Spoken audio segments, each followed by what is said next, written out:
Nous vous invitons à découvrir l'exposition du moment, une exposition qui s'intitule Viva Gino, qui est prolongée jusqu'au 15 novembre 2020, une vie dans l'art. Mais qui était Gino Di Maggio? Alors Gino Di Maggio, c'est un collectionneur italien, né en 1940, qui est aussi un mécène, un organisateur de festivals, d'expositions et surtout, loin de toute spéculation, c'est un homme qui a cherché à nouer des relations d'amitié, parfois datant des années 1950-60, avec un grand nombre d'artistes. Et finalement, cette collection que l'on va découvrir ensemble, c'est une collection partagée, voilà, une collection commune. Alors suivez-nous. Alors cette première salle est particulièrement importante pour Gino Di Maggio. Elle est consacrée à un courant artistique des avant-gardes, le futurisme italien. Alors c'est un mouvement qui est né suite à un manifeste datant de 1909. Et au fond, cette salle, c'est une salle immersive dans laquelle on va retrouver des vidéos, des projections, les originaux des manifestes successifs du futurisme. Et au fond, on est plongé en tant que visiteur au cœur des démarches et des projets de ce mouvement futuriste. On va se rendre dans la salle suivante, qui est celle consacrée à Marcel Duchamp. On va découvrir l'art conceptuel, les ready-made. Un moment important dans l'histoire de l'art du XXe siècle. Alors on le disait déjà, Marcel Duchamp, un artiste verrou de l'histoire de l'art, qui se retrouve ici à être exposé à travers des œuvres mythiques comme sa célèbre fontaine ou encore son musée portatif Sa Valise. Alors c'est en fait une salle qui est consacrée certes à Duchamp, à partir de quelques éléments ici présents, mais aussi des interprétations d'artistes contemporains. Et il est important de rappeler que pour Gino Di Maggio, les deux piliers fondamentaux de ce qui va suivre en termes d'avant-garde au XXe siècle sont pour lui le futurisme d'un côté et Duchamp et Dada de l'autre. Donc ces deux premières salles constituent une introduction à la suite de l'exposition. Dans cette salle, on retrouve les artistes italiens d'un mouvement qui s'appelle le spatialisme, deux artistes incontournables, Piero Manzoni et Lucio Fontana. Oui, alors ce sont deux artistes majeurs en Italie et sur le plan international.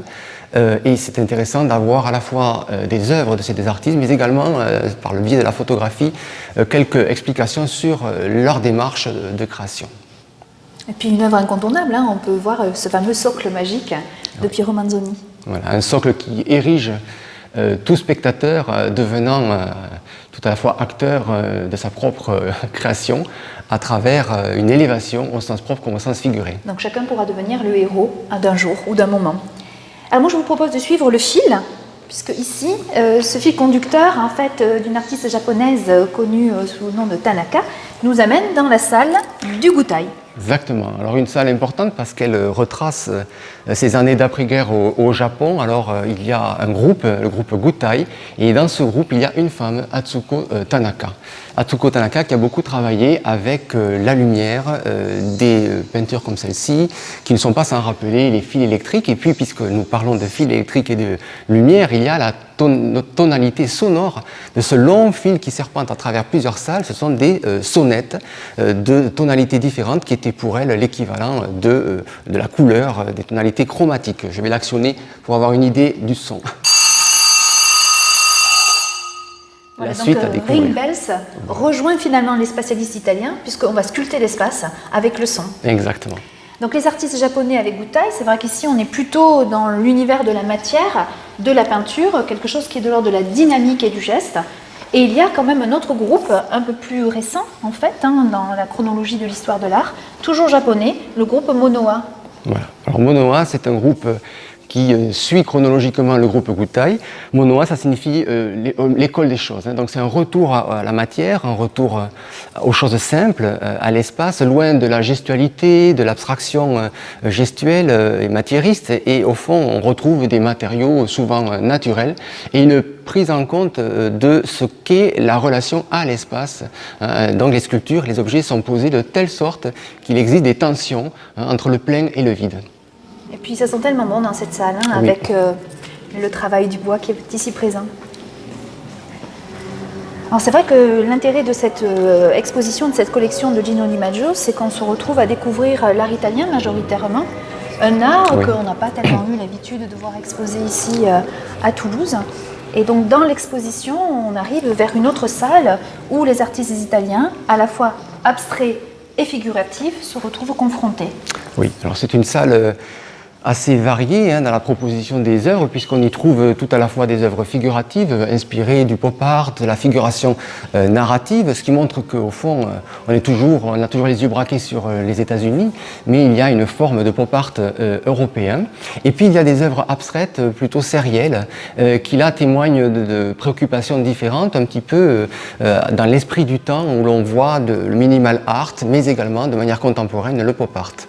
Donc des versions italiennes et très intéressantes à découvrir, bien sûr.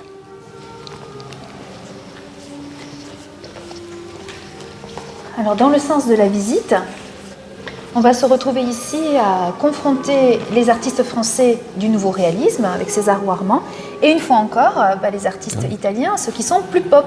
Exactement. Alors, on a des artistes très connus comme César Ouarman, mais également, c'est la découverte même de cette exposition, des artistes comme Sergio Lombardo avec ses grandes silhouettes un peu énigmatiques, noires sur fond blanc, mais qui en fait sont souvent identifiables par rapport à des personnages politiques importants. Et là, on est dans une relation à la réalité loin de ce que nous avons rencontré jusqu'à présent.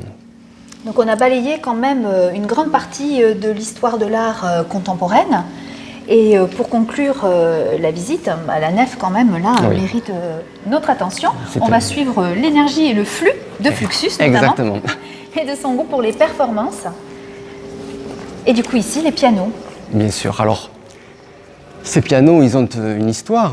Ce sont des pianos détournés par des artistes que connaît parfaitement, bien sûr, Gino Di Maggio, à qui il leur avait demandé, bien sûr, de procéder ainsi pour cette grande exposition de 1990 à la Fondation Mudima. Alors il faut rappeler que la Fondation Mudima, eh bien, Gino Di Maggio en est à l'origine, c'est la première fondation d'art contemporain en Italie et c'est vraiment dans cet espace-là que les artistes ont pu travailler avec Gino Di Maggio, laisser une œuvre. Je rappelais tout à l'heure la notion même de collection commune, de collection partagée. Souvent d'ailleurs, les œuvres déposées sont des œuvres qui sont en legs ou en dépôt et non en la possession de Gino Di Maggio. Alors c'est intéressant parce qu'on a des pianos de concert le plus souvent, qui sont détournés et on est bien dans l'esprit Fluxus, où le jeu, l'humour, le hasard sont de la partie pour au fond une équation simple qui est celle de Gino Di Maggio,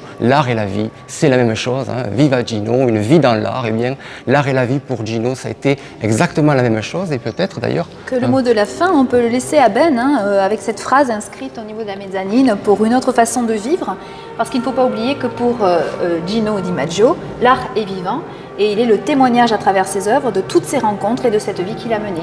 On vous attend!